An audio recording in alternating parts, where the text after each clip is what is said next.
safe to say you should keep your pets and any middle-aged women in your family as far away from Jillian as possible. The next story is that of 19-year-old Ramona Fry, who, still is a victim of insanity rather than its perpetrator. You see, Ramon married his high school sweetheart, Shailene, and had a son with her. He had to move in with his in-laws because he had work, but to verbal abuse. Over time, Ramon became the target of scapegoating and endured derogatory name-calling. Faced with an unbearable situation, he realized that he needed to leave the household and his wife. As a result, a custody battle ensued. The times he was allowed to see his kids were nothing short of arduous due to his in-laws trying to find any small infraction of his conditions they could use against him. According to Ramon, if I was wearing the wrong color of tie, they'd call the police. It was a lot more ridiculous than it needed to be. Although Ramon had already moved out of the house, an inexplicable incident occurred one day while he was visiting. His father-in-law, Lester Earl Reger, requested him to bring his son through the garage entrance when he returned him at noon that day. The reason given was that they were currently cleaning the carpets in the entryway of their house. Ramon agreed to the request and entered the garage. When he arrived, Earl Reger, who had his hand in a sling and an ice pack on it, met him there.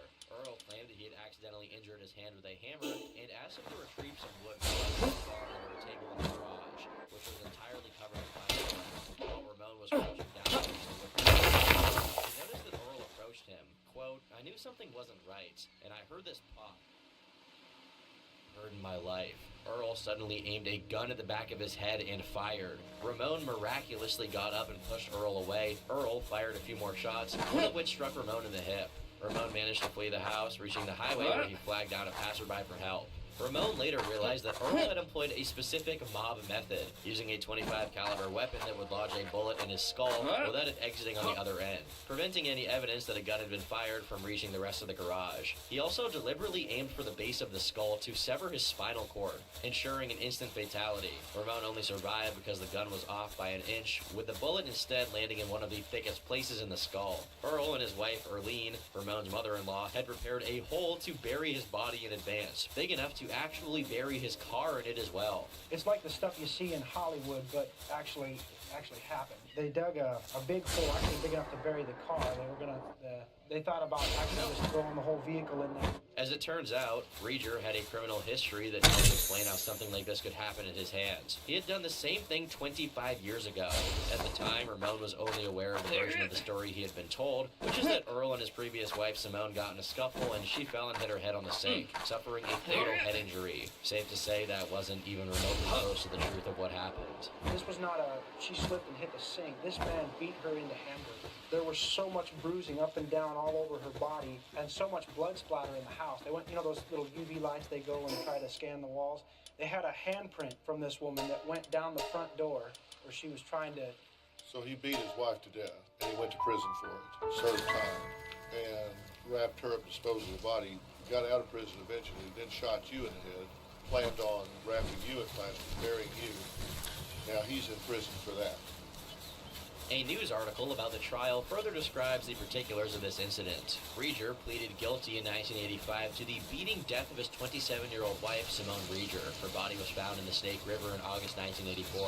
Reger was convicted of first-degree manslaughter in a plea agreement with the district attorney's office. Reger learned from that first incident and had prepared to get away with taking out Fry by covering the garage in plastic to hide evidence such as blood splattering in the shooting. He was caught on the first crime because his wife's body floated up. That's why he didn't use the river, why he prepared the scene. Prior to the trial regarding the attempt on Ramon's life, a dangerous incident took place in the dead of night. An unknown individual unscrewed the gas cap of Ramon's car, stuffed rags inside, and set them ablaze, seemingly with the intention of causing a vehicular explosion.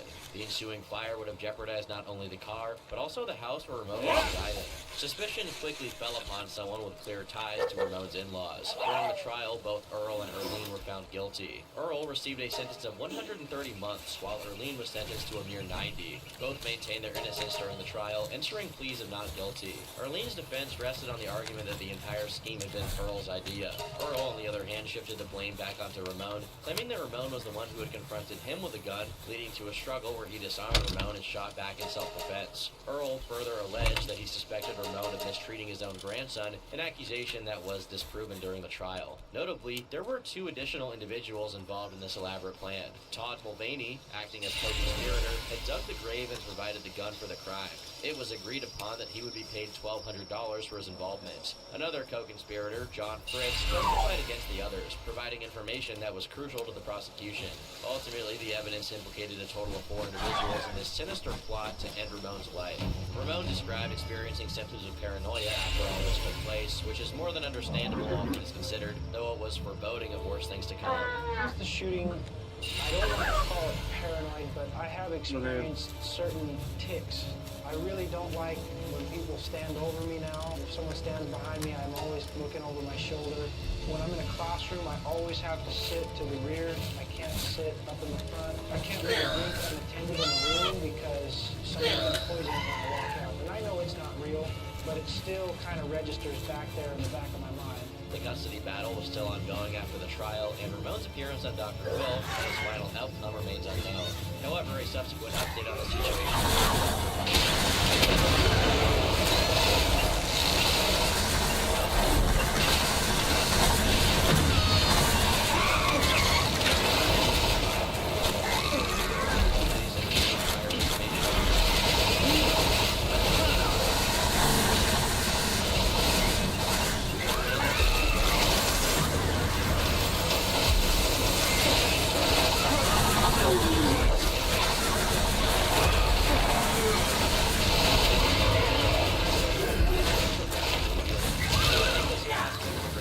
but I was able to find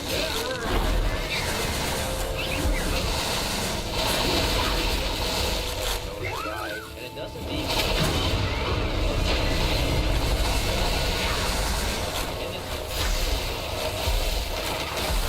but also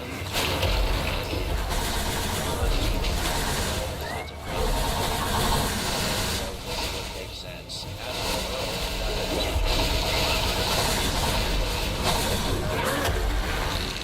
Praying that being 62.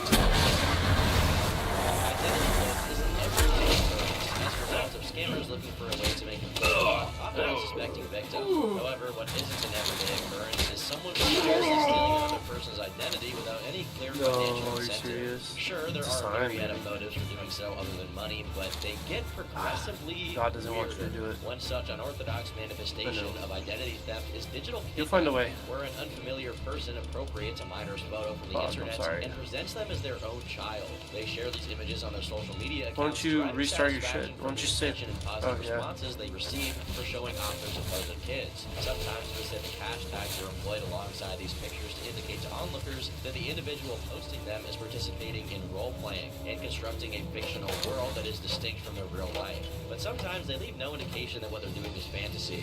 Take the case of Ashley, who was featured on Dr. Phil in 2016 due to a family that, on the surface, she had seemingly no connection with. However, behind the scenes, her online presence was much more intertwined with theirs. You see, she was stealing pictures of this couple's children from Facebook and passing them off as her own. And she had been doing it for 4 years. April and Nathan had 2 twin daughters, Vivian and Sophie, who were 4 years old. But in Ashley's heads, their names were Adaya and Camberlyn. They were perfectly healthy, but Ashley's narrative was that one of them was suffering from epilepsy. Every single picture April posted, Ashley would repost on her own page with her own story. She basically took my photos offline and made up a complete life of her as their mom and has a story to go along with every single picture of my girls. When the girls were wearing shirts with their real names on them, she would blur them out. If their real mother, April, was visible in any reflections, she would blur that out as well. Ashley made a room with cribs which she painted the same color as the couple's own room.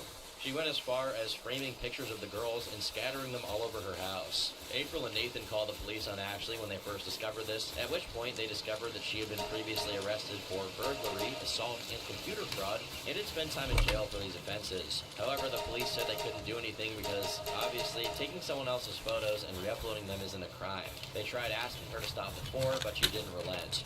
My husband sent her a message that we know that she has stolen photos of our babies. He's told her that we contacted the police. We never heard a response. We thought that was the end of it.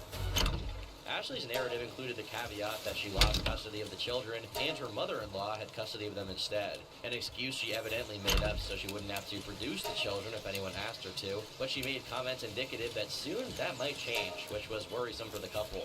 When April, Nathan, and Ashley all finally met for the first time on the show, it was nothing short of enthralling. Ashley had started by vehemently denying the claims in the pre-interview, claiming she did indeed have her own daughters, which were the same age, but that she wasn't stealing photos and had never even seen April or Nathan before. Problem was, on the intake forum, she slipped up and claims to have no children of her own. It was astonishing that, when she was first brought out by herself and Dr. Phil asked her about her pregnancy and details related to it, she had explanations for everything. She knew exactly how many weeks pregnant she was and even the birth weight of her daughters, but all of it was fabricated. She also inadvertently admitted she knew what she was doing was creepy by answering a hypothetical. How do you think a mother would feel if somebody was hijacking their children and claiming them as their own and putting their names on them and all that? I mean, how would a mother feel if that was happening? I think I'd definitely feel possibly scared. Ashley surprisingly let Dr. Phil peruse her Facebook page live on the show to settle the matter, where he inevitably found hundreds of stolen photos. How she thought she was going to get away with it by just claiming she didn't know how the pictures got on her page is beyond me. Tell me who these girls are. I don't know. They're on your Facebook page. Tell me who these girls are. My baby girl's so cute, Vivi. Apparently, she tried to clean up the crime scene before coming on, but she didn't have enough time to do it thoroughly. And you deleted about 100 of them today. I haven't been on my... But you came to the stage before you could delete them all. I haven't been deleting today. Well, you've been deleting recently, but you didn't get them all deleted before you came to the stage today. It's hilarious to watch her lie through her teeth, but what's even funnier is watching Dr. Phil furiously yell at her while catching her in 4K. I have tracked your digital footprint all through the internet. You decided to sell this lamp, and behind that lamp is a picture of their two girls hanging in your house. This is a picture in your house, and this is a picture of you right here. After the doc did some smooth talking to coax a confession out of her, she cracked. I apologize for how I made you guys feel. I really do. She gave the excuse that she was doing this to have the experiences she missed out on by not having custody of her daughters. But she was obviously still lying because she had no children to speak of. The show even checked in with her mother-in-law, and she had never even taken care of any children on Ashley's behalf. Even the police were able to affirm that she wasn't pregnant at the time she claimed to have been. At the end of the day, Ashley agreed to stop stalking the couple and to receive professional help. And you absolutely will leave these people alone. Take everything down off of the internet and accept the professional help that we're offering. Yes. We don't know what happened in her story after this point, but from the outside it was evident she was looking for attention and sympathy by doing all of this. How far she actually took her own fantasies inside her own mind is anyone's guess. Out of all of the frauds in this video, perhaps none spun a more impressive web of lies than Sarah DeLashmitz. She would end up on Dr. Phil in 2019 after many, many years of lying to friends and family, defrauding any and every person or organization she could get herself entangled with. When her victims, who would appear on the show to confront her, started investigating her, they traced her fraudulence back to her losing her Oklahoma nursing license in 2014. This came about after she allegedly faked 2 separate pregnancies while working in a neonatal intensive care unit. The second time, she claimed to be pregnant with twins, and colleagues said she stuffed pillows under her shirt and showed them ultrasound pictures of the babies. When she inevitably never gave birth, she told them the twin fetuses died. She would end up having nursing licenses suspended in Virginia, Oklahoma, Missouri, and Illinois. From 2015 onward, she started making claims that she'd been diagnosed with muscular dystrophy and spinal muscular atrophy. Her motive behind these false assertions was to be eligible for a charitable camp named Camp Summit in Texas. This camp is specifically tailored for individuals with disabilities. Allegedly, she provided someone else the Social Security benefits to access proof of her income when applying to the camp. By December 2020, she managed to secure financial aid exceeding $2,500 to cover the costs associated with attending the camp. Bethany was the camp counselor who was charged with Sarah's care and considered her a friend. She explained to Dr. Phil she helped Sarah with everything since she was supposedly wheelchair-bound, and this went as far as having to change her feminine products. The ruse at the camp failed when Sarah's local pastor showed up to confront her. The pastor, in conjunction with Sarah's family, were well acquainted with her history of fabricating stories. When they saw she was involved with the camp and found out it was as an attendee rather than a staff, he came to confront her. When this happened, she just stood up out of her wheelchair and left. After her lies about having muscular disorders were exposed, Delashmit took to falsely presenting herself as suffering from stage 4 breast cancer between 2017 and 2018. On her Facebook page, she would post about all her fictitious doctor's visits to add credibility to her lies. This is when she befriended another woman named Liz, who also went on Dr. Phil to describe her experience. The problems began when Liz started noticing Sarah was copying her mannerisms, hobbies, and clothes as if she was obsessed with her.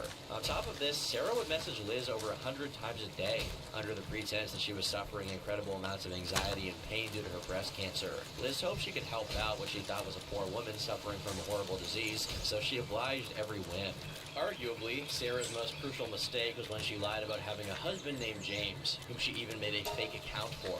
She used this profile to interact with Liz's husband, Brian. As James, she guilt-tripped Brian by saying he was sad that Sarah was spending more time with the couple than with him. I don't know what she was hoping to get out of this, but this obviously caused him to temporarily pull back and not communicate with her, especially because they were on a vacation at the time. Sarah eventually couldn't handle the lack of interaction and manufactured a story about being stalked by a woman who was jealous of her fake husband, which culminated in this woman supposedly shooting up a store she was at, grazing her with a bullet, and injuring 7 others. She was messaging Liz all the while, texting her that the cops weren't showing up, her phone was almost dead, and that the woman had a gun, all in an effort to make Liz concerned about her. This egregious lies what brought everything crashing down because there was nothing in the local news about any such shooting. What made it so insidious was that Liz had previously confided in Sarah that she lost a friend to gun violence, so this lie capitalized on her previous trauma to pull her back in. Truly gruesome stuff. As part of her cancer story, Sarah took part in the Young Survival Coalition National Summit, where she dishonestly obtained significant donations in the form of free biking equipment. To further perpetuate her falsehood, she wore a survivor shirt during the event and positioned herself alongside actual cancer survivors. Delashmit managed to secure a travel grant to attend the summit and was even gifted an expensive road bike and cycling gear as a part of the Tour de Pink Survivor bike program. We'll come back to this later, because once Welcome back to my TED Talk. Involved, lying goes from a civil wrong to a crime. The full list of her lies to Brian, Liz, and Bethany alone I need are to turn your ass simply back up. astounding. When Sarah went on Dr. Phil to supposedly come So I had you at she 100. started by portraying herself as some kind Oh, of we're talking victim. Palworld. Es She que se never gets emocionan cuando hablan de Palworld and I'm fucking trying to listen to DD. The last 8 years, I've done all kinds of extreme measures to make my life Ooh. more exciting. She implied she had done everything for attention rather than any kind of financial incentive, and started by saying her first big lie was faking cancer, when, keep in mind, she had faked pregnancies even before that. She also blamed what she did on an addiction, as if it wasn't her fault or she couldn't control it. This fucking run is turning out to be very good. I mean, even just on that video, Same party from you're last saying night. it's just an addiction to lying. This is way bigger and much more sick than just an addiction We're to coming lying. back, I dude. don't We're believe back. it. Obviously, things could never be patched up between Sarah and her victims that easily, especially since she wasn't being forthcoming with the truth. She had such a large impact on her friends' lives, as well as stealing time and resources from those around her who were truly disabled. We're just crushing, This is dude. I not don't a know what to case say. of We're just spilled milk. rushing. You ruined our life. You took me away from my Death life. blow on death my blow on death family, blow, bro. My other friends. Hours every day. You've infiltrated a sacred circle, and you are worse than cancer. Do you hear me? Better yet, when asked what wrong she had committed or how exactly she hurt these people she had called her friends, she couldn't muster up even a shred of a satisfactory response, making her come across as a bona fide sociopath. What have you done to her? I mean, just lying to her and taking her away from her family and her friends and, the stuff that she, work and the stuff that's important to her life as well. You see the problem? Here's the Cleaning problem. it up. Because she doesn't know how to stand in your shoes because she doesn't have empathy. There's just one character in the party who's toxic as fuck. Nobody likes him, bro. I wasted her time. That's why there's no genuine That's a challenge. remorse here. Some speculation, Put her in the crate, babe. considering how she Please. accidentally smiled while describing her myriad of lies, as if she were No, taking that's not pleasure in enough. That's not enough. accomplishment. It took a lot of mental brain power to have to keep up the charade. If you're, playing, hockey and you want to hit the puck, you want to hold the stick and hit the puck, you can't do that. And you want to just grab the stick and do it yourself, but you have to refrain from doing it. After her appearance on Dr. Phil in 2019, she would be charged with defrauding 2 nonprofit organizations and taking up spaces at the camp and summit that should have rightfully gone to genuinely disabled individuals. In 2020, she would plead guilty to the charges, as well as confessing to obtaining a $5,000 bike for free by buying denying it, then reporting the charge as fraudulent. In 2021, she was sentenced to 18 Sorry, months I in put my dog in her prison, crate. She's and being evidence evil. presented at the hearing demonstrated that she had been conning unsuspecting individuals since 2006. She was released from prison in March 2022. 2022 would see an entire true crime podcast being made to cover her extensive history of lying, attempting to unravel her complicated motives in the process. The investigation covered other people she had Evil lied to, which woman. hadn't been touched on in the Dr. Phil episode, including telling people she was trapped in abusive relationships, or that she was a mother who had lost her children. It's clear that she's suffering from a severe personality disorder or sociopathy, and whether she will ever truly get help or change her ways is unknown. I've been Jordan Tom, thanks for watching, and until next time, leave me alone.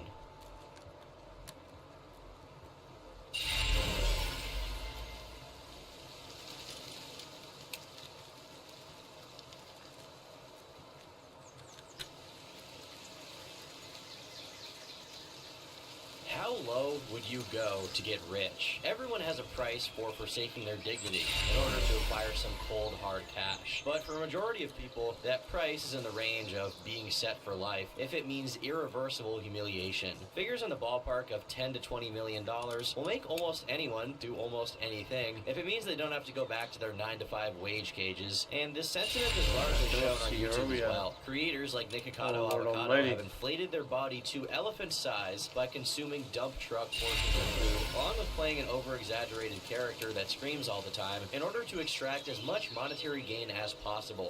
And for the most part, it's worked out for him. Even if Nick isn't enviable in his physical appearance, he's still become a multi-millionaire, and that's something others have coveted and tried to replicate. Now imagine doing what Nick does, but the character is actually just your personality, without the money, fame, or any of the positive benefit at all. And you pretty much have the online career of Foodie Beauty or Chantal, a fashion YouTuber turned lol cow, after her unintentional success from oversharing as she consumed lasagna. Even though most of Chantal's stories are always accompanied by her scarfing down food, I highly recommend you guys do the opposite when watching this. It's impressive how she can go into full detail about things like sharts, farts, and projectile diarrhea squirting without throwing up as she munches away. The barf goes projectile all over their wall. The poop goes all over their floor. At a glance, Chantal looks like just another unfortunate soul struggling with weight problems. But don't be fooled. Digging deeper into her 6-year-long history on YouTube reveals a roller coaster ride of vanity, drug addiction, failed weight loss attempts, abusive relationships, culture, cancer, Islam, and kneeling before the Monster Mash, pledging her allegiance to the Graveyard Smash. Although she may look similar to Nick in appearance, her career couldn't be closer to the opposite. In fact, the only other similarity she shares is an overabundance of hate watchers that most likely make up a majority of her viewer base. Well, that and feeders. But how did she get here? How do you gain the same notoriety of someone like Nikocado Avocado, yet maintain an audience that's a fraction of his size? Today, we'll uncover that and much more as we journey together through the story of the Foodie Beauty. Chantal Sorrell was born March 28, 1984, to a teen mother named Kim that traveled around frequently and a father that left her while she was still a kid. Growing up without a stable father figure in her life had left her with what some might describe as daddy issues. Kim had done her best to provide, but there were certain aspects of Chantal's emotional development that couldn't be fully addressed through a single parent. Her mother eventually married her stepfather, yet Chantal could never get over her biological father leaving her prematurely, and has even stated that she has 2 brothers on her dad's side she's never met. One of the main sources of Chantal's inner turmoil is her jealousy of her younger sister Natalie, who, unlike her, was born with the presence of both their mother and stepfather. According to an old childhood friend, Chantal couldn't help but feel a sense of resentment as she watched Natalie experience the stability of a 2-parent household. So she would pick on her and say things like she was ugly and dumb. While it's never been fully confirmed if this is an exaggeration created by her now estranged friend, this behavior wouldn't be out of the ordinary for a child with abandonment issues. Chantal growing up being jealous of her sister was just the start of her childhood problems. Whatever the cause, she would begin dating a 21-year-old man at the age of just 15. And when I first met him, I was 15, and he was 21. So yeah, kind of to begin with. I mean, I was a mature, younger person, but Chantal alludes that this guy she hooked up with was abusive and had a serious alcohol issue, but never has gone into specifics. Obviously, this was a predatory individual looking to manipulate her as a 15-year-old, but the way she talks about him almost sounds like just a bad boyfriend when it was clearly way worse. Horrifyingly, Chantal lost her virginity to this man and later elaborates that he actually had his own girlfriend with whom he had a child. To make matters worse, this other girlfriend had gone out of her way to confront a 15-year-old Chantal at school, threatening her with violence, among other things. By now, Chantal was convinced that she was in love with this 21-year-old man, so she decided to continue screwing her boyfriend. Her words. Do you ever get random calls from Brownsville? In and out, okay? I didn't know that this guy Yeah. had a girlfriend who was I pregnant mean, with to all the his child. fucking A girlfriend time, who liked to right? fight. Laura, necesitamos que contestes. This girl Mm, tried to what make the my life fuck? hell when she found out about me. Like, why don't you attack him? Why me? I didn't know about you, you know? But at that point, I was already in love with him, and or so I thought. And I was like, she was so mean about it that I was like, you know what? Laura murió. No, that's so fucked up. I would never do that now, but when you're young and dumb, right? Her parents eventually became aware of this, but for unknown reasons never decided to contact the authorities. Laura ya no se encuentra Instead, bien, they just told her cabrón. she wasn't allowed to go see him anymore, which went as well as you would expect it to go. Furious that she couldn't sleep over with this man, Chantal went into the bathroom and faked a suicide attempt to try coercing her parents into letting her go. This caused her mom to panic and take her to the hospital, where she was instructed to drink a charcoal solution to drain the pills out of her body. Scared that this might negatively affect her body because she hadn't actually taken any pills, Chantal went into the bathroom and actually popped a few before confessing the truth to her doctor. At this point, the doctor had become fed up with her antics, so she was instructed to stay for a few days until they could make absolutely sure that she was fine. Even at a young age, Chantal had a reputation for gluttony, and this would be exemplified by her stay at the hospital. The girl she was sharing a room with turned out to have an eating disorder appetite opposite to Chantal, anorexia. The two began talking and got friendly with each other, but there was one particular thing Chantal couldn't help but notice. Because of this girl's anorexia, doctors came into the room regularly and gave her large amounts of food to make up for her weight loss. Watching this over time was like torture for Chantal, so one day she dared to go where no one had gone before. But anyway, I had said to her at some point, "Are you gonna eat those candies?" And I think she kind of caught on. She gave them to me. She gave me her candies.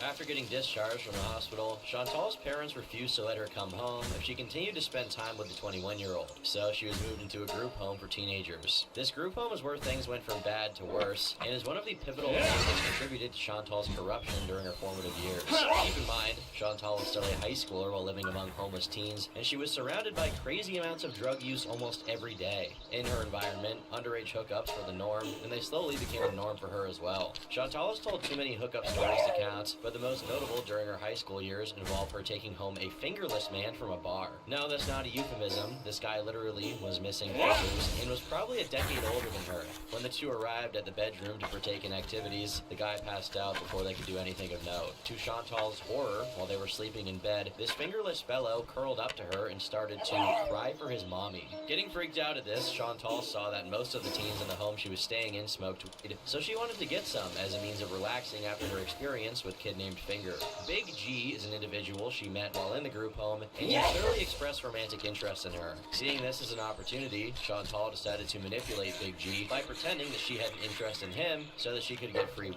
This worked out for her until the 21-year-old that she was messing around with found out about Big G, so he punched him in the face. Feeling bad and growing slightly attached to him, Chantal had sex with Big G as a way of apologizing. But she describes this as not really good because of the size of his or rather, lack of size. This wasn't the only time an underage Chantal has exchanged her body for goods. On a hot summer day, someone dared her to flash her bazungas at an elderly man in exchange for a Klondike bar, to which she promptly did just that. And while some would likely blame Chantal for all of this, you have to keep in mind that she was under the age of 18, and she was around the influence of adults who should have known better, and yet continually took advantage of her. After a while, according to Chantal, being with one person got boring, so she decided to make the executive executive decision to spice things up and start dating a 38-year-old French man alongside her 21-year-old boyfriend. Over the course of her entire high school career, Chantal would continue messing around with both of these predators until she finally graduated. It's unknown when exactly she split off with the pair, but the general assumption is sometime after high school. This wasn't even close to the end of her hookups, though, and after breaking up with her manipulative boyfriends, her sexual encounters actually got way worse. But it should be clear by this moment that this girl, who had been kicked out of her house by her parents, was serially being taken advantage of by sexual predators. Coming from her mouth, it's always framed as less serious, but that is what's happening here. And just as a disclaimer moving forward, these stories aren't uncovered via super hackers digging through her personal information, but they're told straight from Chantal on YouTube. All of these videos have since been deleted, but the question still arises as to what would possess someone to upload these for everyone to see on the internet. A common theory is that none of these things have actually happened, and Chantal has just been lying to get views. But most people would point to the fact that she deleted these, presumably after realizing the horrors released upon the world. Chantal does have a proven habit of lying, but for the sake of argument, we'll be taking her word on most of these stories. When mature adults become sexually aroused in public, they typically strive to contain their desires until they reach the privacy of their home, where they can do personal activities alone. It's evident that Chantal does not conform to the norms of adulthood and is truly a girl boss. On a particular night after leaving a bar, she found herself in a state of arousal. Instead of heading home to address her desires privately, she engaged in a spontaneous sexual encounter with a homeless guy in a public area by a lake, on top of a rock. This wasn't just a quickie either. This was the full-blown thing, and she even says that she got tested for HIV afterwards. At least she's responsible enough to do that. As touched upon earlier, Chantal displayed a willingness to use her physical assets to attain her desires, particularly when it involved food. Getting to the point of desperation on one particular Whopper Wednesday, she called up one of her lovers and offered him foreplay in exchange for him bringing her a few burgers. To her dismay, the guy had tragically forgotten the zesty sauce for her onion rings, and she got so upset about this that she only allowed him one squeeze of her knockers. Probably the most infamous hookup Chantal has had is a threesome she tried organizing with a couple online. Chantal was an active user of IRC, an early form of internet communication, and often tried e-dating people on this platform. On one occasion, she encountered a couple and entertained the idea of threesome with them while deceptively concealing her true weight and identity. Chantal visited their apartment, hoping they wouldn't discern her real self. Inevitably, when the people eventually discovered that she was, in fact, catfishing them, they opted not to proceed with their planned encounter, leading Chantal to spend the night on the couch. The next morning, she woke up with a nauseous feeling in her stomach and sprinted for the bathroom. Kneeling down by the toilet ready to blow, Chantal erupted from both ends in a double stream of puke and diarrhea splashing all over the bathroom. The walls were painted green and the floor was painted brown. After turning this poor couple's bathroom into a biohazard, Chantal realized her romantic life might need a change. She needed someone who she could depend on and foster a stable, blossoming relationship with. She needed Pete's. Chantal met Pete's back in her high school senior year after sharing an English class with him. She describes that both of them were awkward kids and they quickly became friends. After graduating from high school, the two shared a job at a local call center and eventually moved in together, resulting in a romantic relationship. For the next 7 years, Chantal and Pete's bond grew stronger, which culminated in an accepted proposal of marriage. This was also the same time that Chantal started to gain an enormous amount of weight due to neither her nor Pete's knowing how to cook. Normal meals were usually just eating at a fast food place, and Chantal has even admitted to going into debt on account of all the fast food she had ordered. However, for an unspecified reason, Chantal says that she grew out of love with Pete's, which is code for started cheating on him. People have speculated on the real reason as to why Chantal began cheating on Pete's, and the general assumption is that she became dissatisfied with the relationship because of her uncontrollable urges. Regardless, for the next few months, she would start going behind Pete's back with a Rwandan man she had met at a club, along with e-dating another guy on IRC named BB. Her fling with the Rwandan man ended shortly after meeting BB in person. According to Chantal, BB had that W Riz in the bedroom, and they kept the neighbors up all night. This was, of course, in a hotel bedroom due to the fact that Pete's was still blissfully unaware of anything happening. Getting increasingly annoyed at not being able to come home with her new lover, Chantal broke up with Pete's and fully confessed to him about her adultery. Pete's was absolutely devastated and continually begged Chantal to stay, going as far as saying that he didn't care who she slept with, as long as she and him could keep dating and living under the same roof. She rejected this offer and promptly moved in with BB. After a 7-year-long relationship, Pete's was left alone. Looking at his Twitter over the next few years reveals that he was struggling pretty hard with this. Chantal had said they could still be friends, but it looks like he wasn't taking it very well, and it's hard not to feel a little bad for the guy. That face when it's been 6 years since someone broke broke your heart and you're still giving them money. My fiance broke up with me 6 years ago. We started off as friends before we dated, so we stayed friends when we broke up. In the past 6 years, she's borrowed tons of money, only rarely paying anything back, and unfortunately, I'm bad at saying no to her. So I just gave her another $200 for her shitty cat, who sucks. Following her breakup and subsequent move-in with BB, Chantal got a job in healthcare administration, ironic, while BB got a job as a security guard. Coincidentally, her job was at the same psychiatric hospital she had been enrolled in all those years ago as a child. She worked here for 6 months until she applied full-time because she enjoyed the position so much. Her pay was a generous $29 an hour, and the job description was being a secretary. But soon after, Chantal found herself at odds with her supervisors. She began to get tired and felt overworked, setting what she considered to be an overbearing management style. Instead of addressing her concerns through open communication or seeking alternative solutions, Chantal chose to just falsely call in sick and started missing a good amount of days. As this pattern of fabricated sick days continued, it didn't take long for her colleagues and superiors to become suspicious. Ultimately, she was fired, but she was still compensated as a part of a settlement agreement. It's assumed that by late 2016, this payment wasn't enough, and that's why she started uploading to her YouTube channel. BB was bringing in enough money for both of them at the time, and due to the recent success she had witnessed with YouTubers getting rich, she thought it was a good idea to try it out herself. In its early stages, her channel predominantly revolved around beauty-related content, encompassing makeup tutorials, product reviews, and beauty tips. Chantal presented herself as a reserved and somewhat introverted personality, showing a quiet and understated demeanor that would seem out of the ordinary in retrospect. Despite putting a lot of effort into her beauty-themed videos, Chantal faced an uphill battle in terms of gaining significant viewership and engagement. Her makeup tutorials weren't bad by any means, but compared to more popular channels of this genre, they didn't stand out. The beauty niche was highly competitive, making it challenging for her to break through and garner the audience she wanted to reach. One day, perhaps driven by curiosity, but more likely hunger, she decided to upload a mukbang video that featured her indulging in a massive,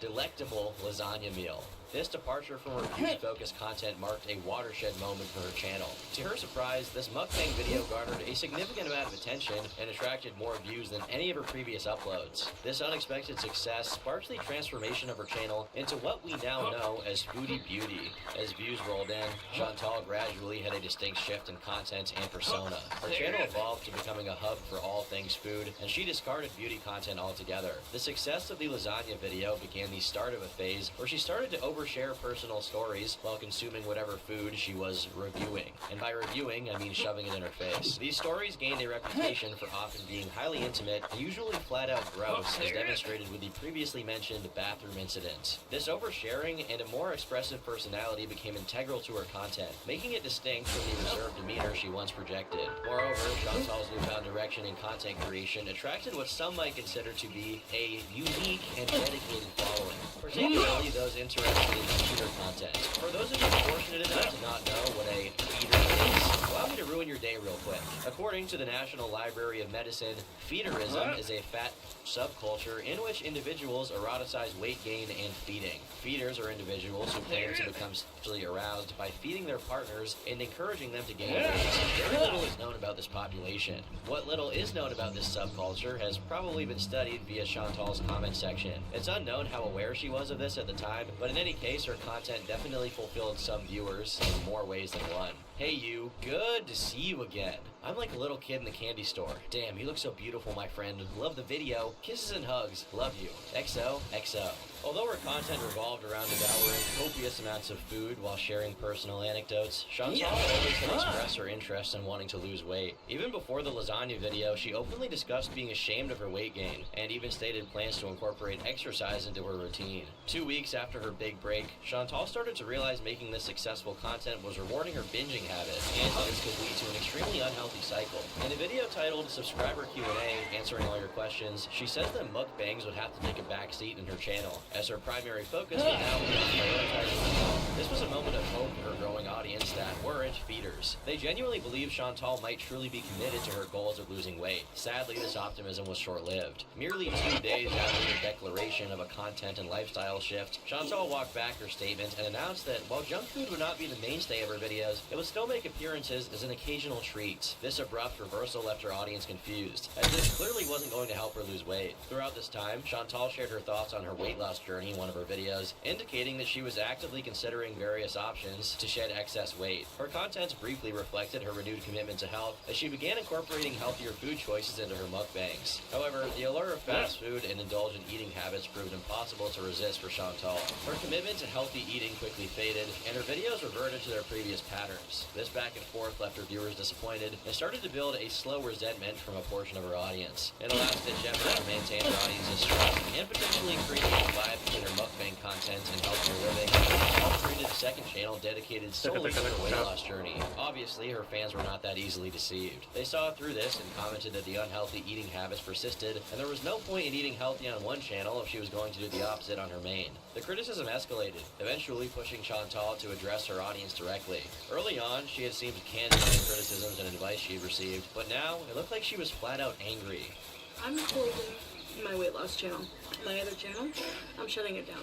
I am too busy to deal with, all these experts in, in diets, and then these people who are like, well, you wouldn't get hate if you wouldn't tell people that you're losing weight or you're vegan. You know what? You're right. So I'm not going to. I saw Amber Lynn Reed's video of her normal weight loss journey, and I understand why. Because it's sickening. It's sickening. No matter what you do, people think you're eating bad. You eat a piece of fruit, What think the that you're fuck like, is this? No, I can't handle that. People need to worry about themselves. This is a mukbang channel, so if you can't handle watching someone big eat something, go watch a skinny eat a salad. Okay? This rift between Chantal and her viewers deepened as she continued to reject any form of criticism. Rather than considering constructive feedback or addressing concerns, she responded with an increasing level of anger and defensiveness. Her initial approach to her viewers, who had enjoyed her openness, began to devolve into one of disconnection and hostility. Attempts by her audience to offer guidance or express genuine concern were met with anger, and constructive criticism found itself drowned out by her growing animosity. With each passing day, Chantal's transformation into a more polarizing figure became all the more apparent. Her disdain for her viewers seemed to intensify with every video upload, and the inverse was true as well. As this strained relationship kept going on, it reached a breaking point when Chantal made a confession in one of her videos. She admitted that, behind the scenes, she had been engaging in binge-eating episodes, rendering any healthy food choices she had previously showcased on her channel essentially useless. This revelation was a breaking point for many viewers, and the dislikes reflected that. Chantal noticed this ratio and got so upset that she would pin a comment, saying, "The 200 dislikes is proof that so many do not understand food addiction and have a condemning attitude towards it. If I was a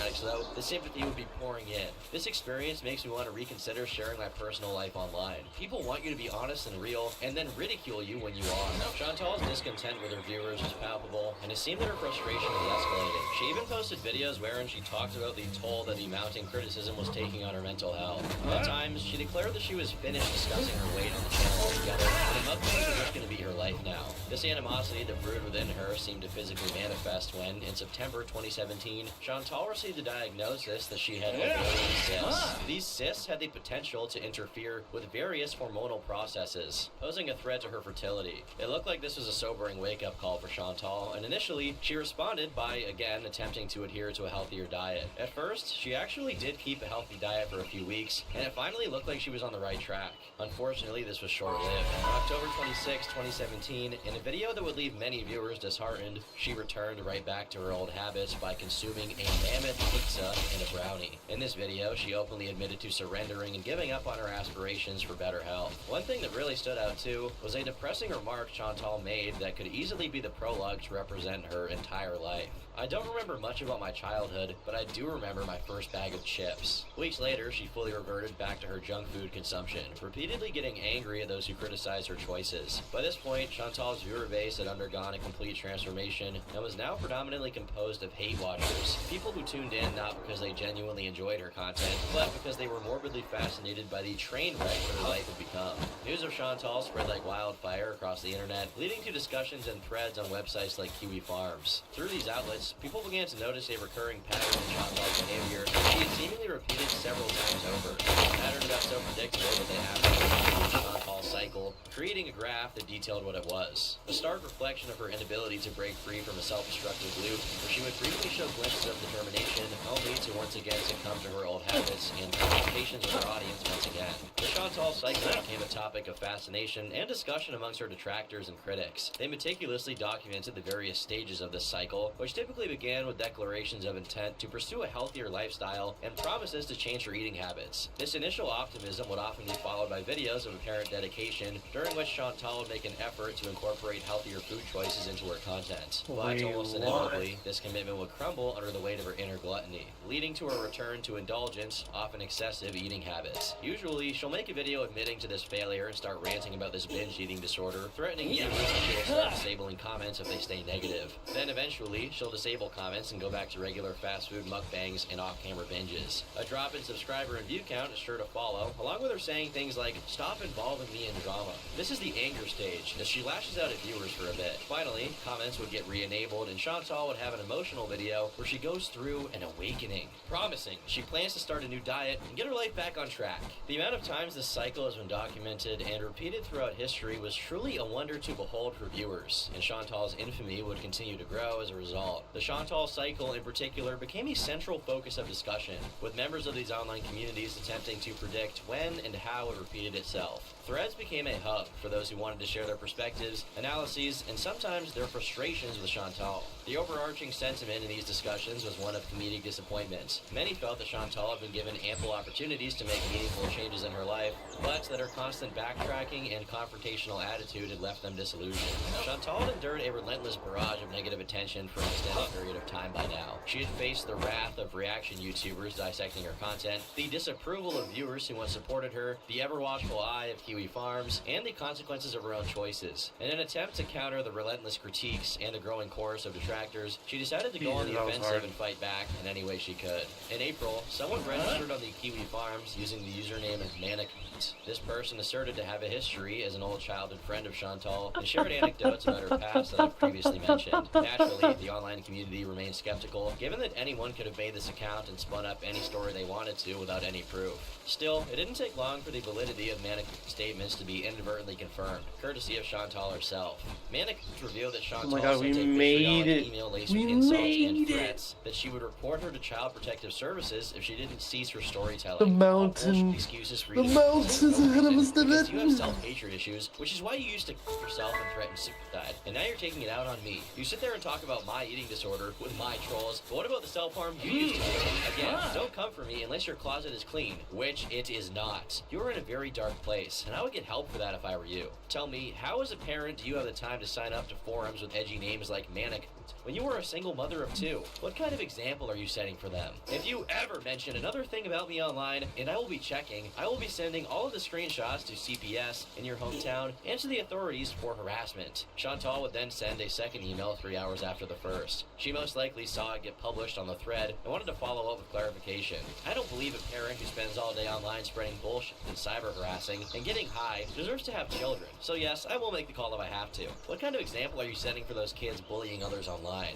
A few days after these emails, Chantal uploaded an apology for threatening to call CPS, but then deleted it and uploaded a never-before-seen reverse apology video where she takes back everything she said and doubles down. Ultimately, nothing ever came of these, but this wouldn't stop Chantal from going on a rampage. She was now in an all-out war mode and not pulling any punches. But in fairness, her initial anger, regardless of how crazy the reaction was, is somewhat understandable. Chantal, while she was morbidly obese, hadn't done anything horrible to someone else. She was just posting her life on the internet, and now this old friend who seemingly had problems of her own was going on a forum to embarrass her relentlessly for her past with unsubstantiated claims. So on one hand, while her reaction was somewhat insane, her initial anger is honestly justified. Around now, a prevailing trend was the emergence of compilation channels that specifically targeted notorious mukbangers. Prominent figures like Nikocado Avocado and Amberlyn Reed had entire channels dedicated to creating clips showcasing the outlandish behavior, comments, and antics of these creators. Chantal was not an exception to this phenomenon.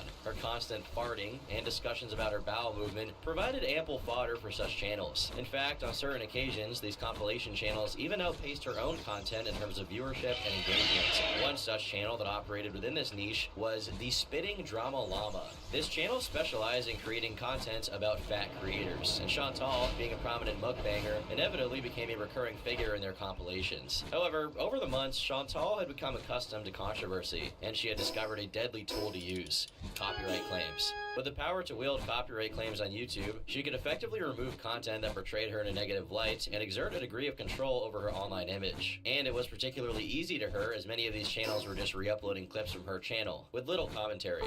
In noteworthy instances, she employed this tool to successfully copyright claim videos created by the Spitting Drama Llama, but more importantly, Zachary Michael, a decently popular commentary channel. Zach was struck twice by Chantal before having to private all of his videos relating to her in fear of getting his channel terminated. Unlike Spitting Drama Llama though, Zach knew that his videos fell well within fair use, which is a provision of US copyright law allowing exceptions for critical commentary as long as you're adding something to the original work you're talking about. As a result, Zach submitted a legal counterclaim, which was accepted after Chantal realized she would have to go to civil court with Zach if she pursued. In the wake of hearing that Zach successfully got his videos back, a flood of new compilations and channels emerged. People would stop being scared of copyright claims from Chantal, and after this she would take a break for a few weeks to collect her thoughts. This period of peace and prosperity for Chantal parody channels didn't last long though. Chantal had found a new weapon of choice for deleting videos in the form of community guideline strikes. Unlike DMCA claims, YouTube community guideline strikes were manually reviewed by YouTube and often vague in terms of what was allowed. Chantal utilized this to the fullest and started sending out strike after strike to compilation channels once again. Yet, as with any tool, there were limits to its effectiveness. YouTube knew the potential misuse and instituted a safeguard. If a user issued an excessive number of community guideline strikes, YouTube would begin to take these claims less seriously. Chantal, driven by her desire to control her online image and narrative, inadvertently crossed this threshold. YouTube's moderation team was faced with a high volume of strikes originating from her account and began to scrutinize her claims more critically. Eventually, her community guideline strikes began to lose their power, forcing Chantal to revert to her previous method of copyright takedowns. Chantal would also explore various alternative treatments to treat her ovarian cysts. These unconventional methods range from bizarre dietary restrictions, such as eating only grapes in the belief that they would miraculously shrink the cysts, to delving into the mystical realm by attempting to enlist the aid of ghosts from the future through a miracle book she purchased. Veganism, too, became a recurring theme in her quest for a solution, although she later admitted that while she was claiming to be vegan only, she had eaten meat. On the 28th of April, Chantal announced that she had been to the hospital to get an EKG for her shortness of breath and leg pain. People speculated that even this diagnosis was fake and that she was trying to get sympathy points after her copyright strike tirade, but nothing was ever confirmed. By this time, it looked like Chantal had enough of the backlash she was receiving, and she uploaded a video saying that she was going to quit YouTube. I am leaving YouTube. I have one more video to upload, and that will be the last one. But exactly 9 hours later, she returned. In the ensuing months, Chantal's career became an incessant, never-ending repeat of this cycle. Whether it was the ketogenic diet or other dietary regimens, her efforts always fell short of what was needed to actually succeed and be healthy. Predictably, viewers noticed her very obvious missteps in these diets, leading to a spree of comments and reaction videos about how comically terrible she was at following these. Her response to the ongoing criticism remained consistent. In her frustration, she would resort to her increasingly familiar tactic of issuing copyright claims, deleting comments, and responding in absolute rage. But then, predictably, the cycle would reach its peak, where Chantal gets overwhelmed by the online uproar and announces her intention to quit YouTube. This had become such a recurring theme in her content that compilation videos cataloging her quitting statements had started to pop up after only a few months. It's crucial to note that amidst this recurring cycle, a significant development occurred in late 2019 when Chantal revealed she was scheduled for a hysterectomy for potentially cancerous cells in her body. This announcement was accompanied by a disconcerting lack of consistency in her narrative, and details regarding the surgery seemed to shift continuously. In the lead up to the scheduled surgery date, Chantal uploaded mukbang videos featuring substantial food consumption, seemingly at odds with her impending medical procedure. Her health status and the fact she was eating crazy amounts of fat posed significant risks for surgery, particularly when coupled with the inherent dangers of general anesthesia. As the designated surgery date approached at the beginning of October, Chantal posted a brief video dressed in a hospital gown, announcing that the surgery had been postponed. This wasn't really a surprise to fans at this point, and most expected her to never follow through. She then uploaded Halloween Cheese Cemetery Mukbang, a video where she dressed up in a wig, ate copious amounts of gourmet cheese, and talked about the Heaven's Gate cult while flashing pictures of their dead bodies in between bites of cheese. You can probably guess what the general reception was, and the scrutiny only got worse. On November 1st, an article was published titled, "A YouTuber deleted a video which showed her talking about mass side while eating cheese, but she called much of the criticism false outrage. Even after years of being on YouTube, this was Chantal's first mainstream controversy that got her into pretty hot water. Agate Chantologist can be found quoted in the article saying things like, "These people primarily focused on the events they were talking about, giving facts and diving deep into the topic." He said, "Chantal barely spent any time talking about the people that were involved in the crime, and while talking about the mass side of people, stopped to give a review of Here goes nothing. spiced aged cheddar tasted." Chantal told Insider she never been on the back of the video. She started her channel 2 years ago and used to do a series called Mystery Monday, where she would make dinner and discuss an unsolved case. Most of my fans loved this and requested it again, she said. There were a few people who thought it disrespectful to discuss cases while casually eating. However, I found it to be no different than eating dinner and watching a true crime documentary. Ultimately, everyone who already knew about Chantal weren't exactly surprised by this, and while her channel experienced a brief loss of subscribers, things went back to the status quo not long after. By the end of November, the hysterectomy surgery actually took place, but the specifics of the procedure remained an ambiguity. What was unmistakable was the change in Chantal's demeanor following the operation. Upon revisiting her channel, an abdominal scar became very noticeable, and she started to become more erratic. This was characterized by constant content generation and removal,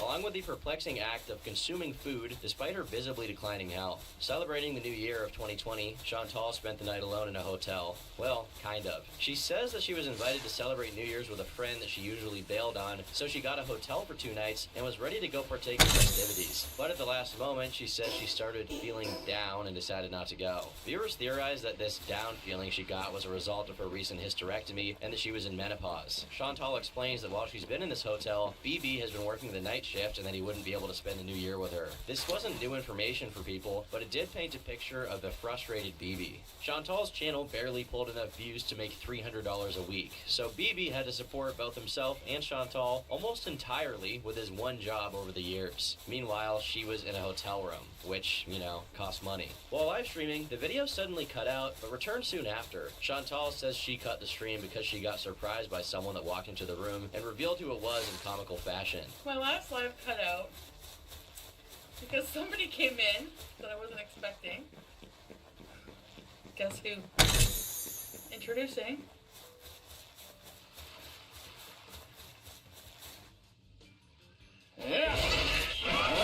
Pete sharing a hotel room with her was a shock and concern to many, particularly when it came to what Chantal's relationship status with BB was. If Pete was there with her, that meant BB was working a night shift on New Year's Eve, while his girlfriend stayed with her ex in a hotel, and I doubt they were just mukbanging the whole time. Unsurprisingly, a month later, BB broke up with Chantal, having credibility that this New Year's incident was the last straw that broke the camel's back. This wasn't the first time Pete had been seen in Chantal's content, and he actually became a regular over the years.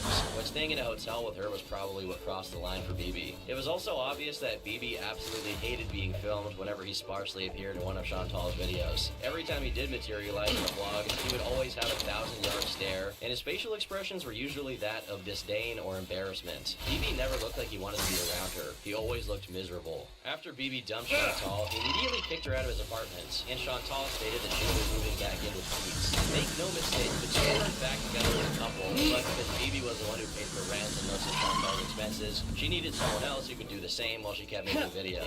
Following Chantal's official move-in, Pete began to receive heightened attention on his various social media platforms. You can probably imagine what the internet would say after someone lets their ex stay with them in an apartment while still being separated. And some of the clips people have found led Pete to be dubbed with the unfortunate title of from here on out. Yeah.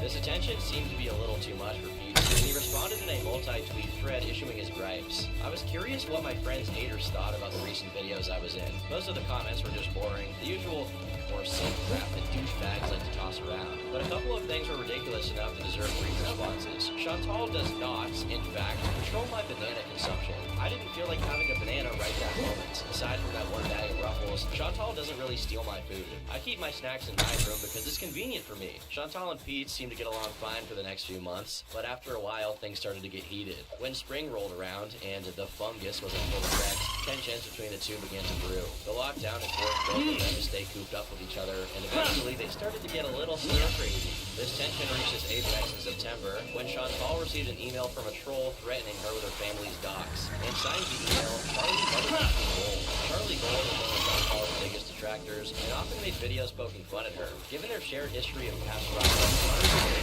Chantal immediately initiated a live stream where she not only accused Charlie of the act, but also went as far as to dub her Charlie Cole, asserting that she could spot a criminal from a mile away. So, lo and behold, I get an email, and it's like a threatening email. You're stupid, or whoever it was. It's definitely going to be traceable.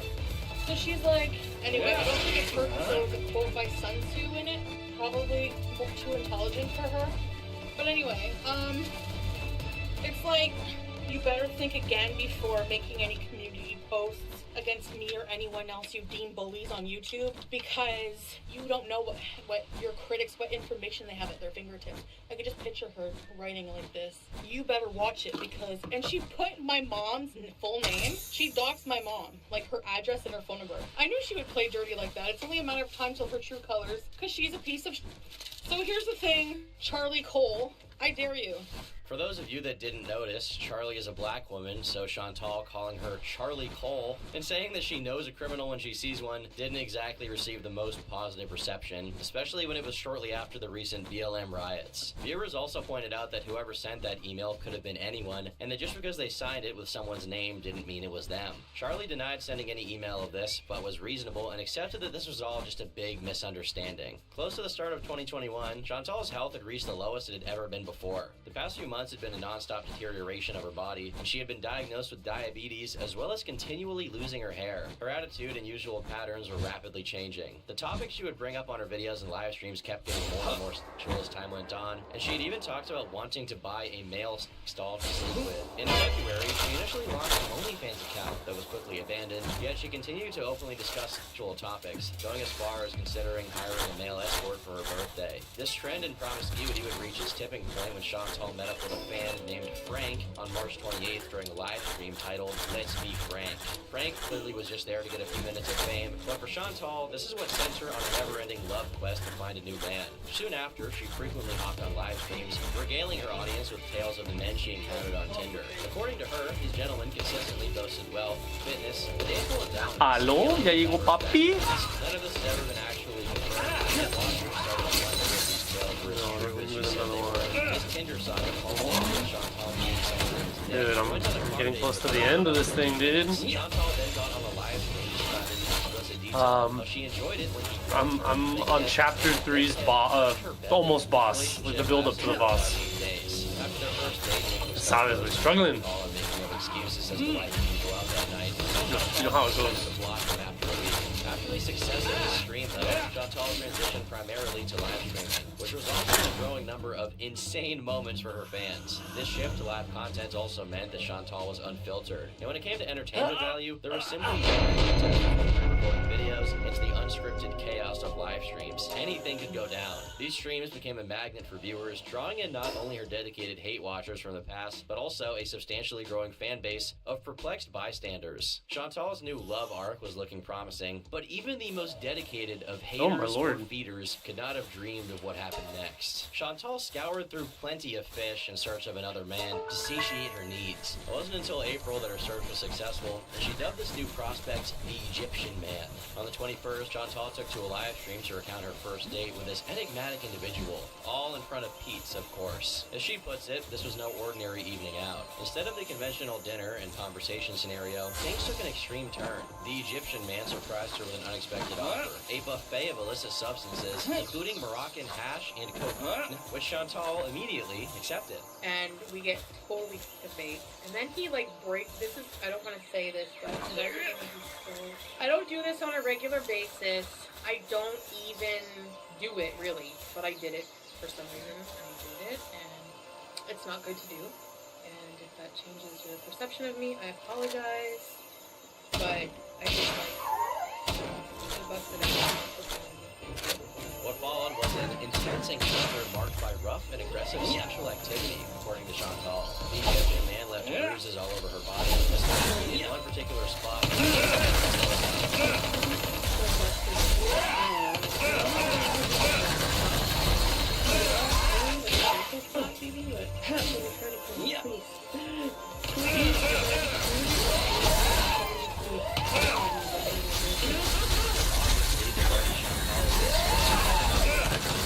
From what was essentially a stranger at the time, Chantal didn't care. She started referring to the Egyptian man as just Dom soon after this experience due to, well, you can guess. Chantal described how Dom constantly reassured her that he liked fat girls, and he kept showering her with compliments. It seemed that even though this guy was a little odd, Chantal was very much into him. Pete had also voiced his displeasure after Chantal went into detail about her sexual activity in front of him, but she also didn't care about that.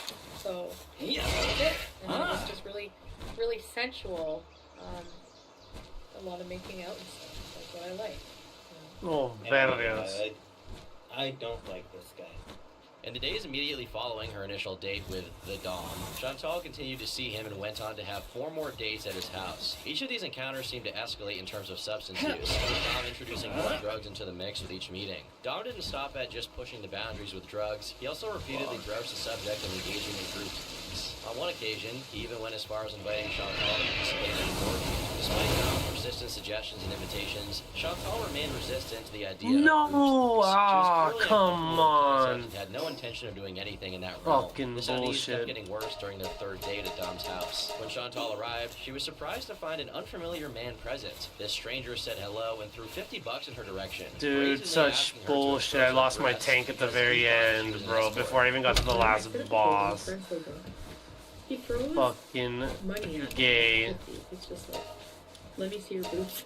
He thought I was an escort. Dom's friends kept making passes at Chantal, and she ignored them. And eventually, the two went Absolute on their gayness. phones, and Dom seemed to get jealous, asking her if they were texting each other and accusing her of flirting with his friend. His friend Absolute was like making gayness. passes at me and looking at me, and then I guess I was on my phone, and then his friend went on the phone. So Dom, he's just like, are you texting each other? I was just like, oh my God. He was being like paranoid, like I don't know. And I'm just like, we're not boyfriend and girlfriend, and he's like, no.